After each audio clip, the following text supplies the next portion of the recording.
The greatest fine art of the future will be the making of a comfortable living from a small piece of land. I know not how to aid you, save in the assurance of one of mature age, and much severe experience, that you cannot fail, if you resolutely determine that you will not.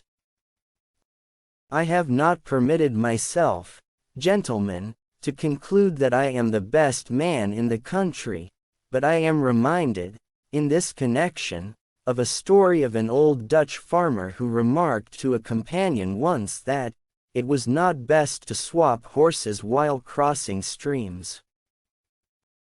I have stepped out upon this platform that I may see you and that you may see me, and in the arrangement I have the best of the bargain. The demon of intemperance ever seems to have delighted in sucking the blood of genius and of generosity.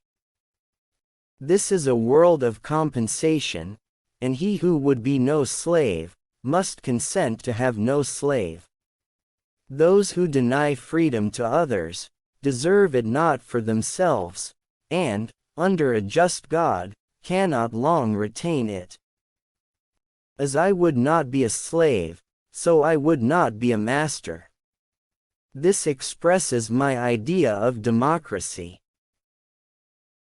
In giving freedom to the slave, we assure freedom to the free, honorable alike in what we give, and what we preserve.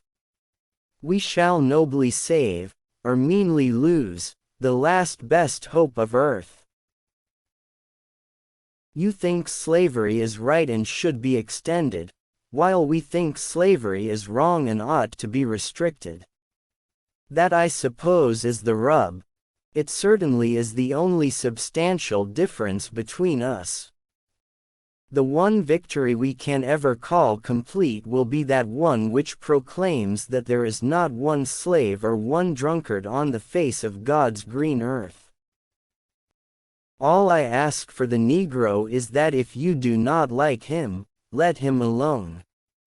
If God gave him a little, that little let him enjoy. I leave you, hoping that the lamp of liberty will burn in your bosoms until there shall no longer be a doubt that all men are created free and equal. No man is good enough to govern another man, without that others consent. I say this as the leading principle, the sheet anchor of American republicanism. It may seem strange that any men should dare to ask a just God's assistance in wringing their bread from the sweat of other men's faces, but let us judge not that we be not judged. The prayers of both could not be answered, that of neither has been answered fully. The Almighty has His own purposes. With malice toward none, with charity for all, with firmness in the right as God gives us to see the right, let us strive on to finish the work we are in, to bind up the nation's wounds, to care for him who shall have borne the battle, and for his widow and his orphan, to do all which may achieve and cherish a just and lasting peace, among ourselves, and with all nations.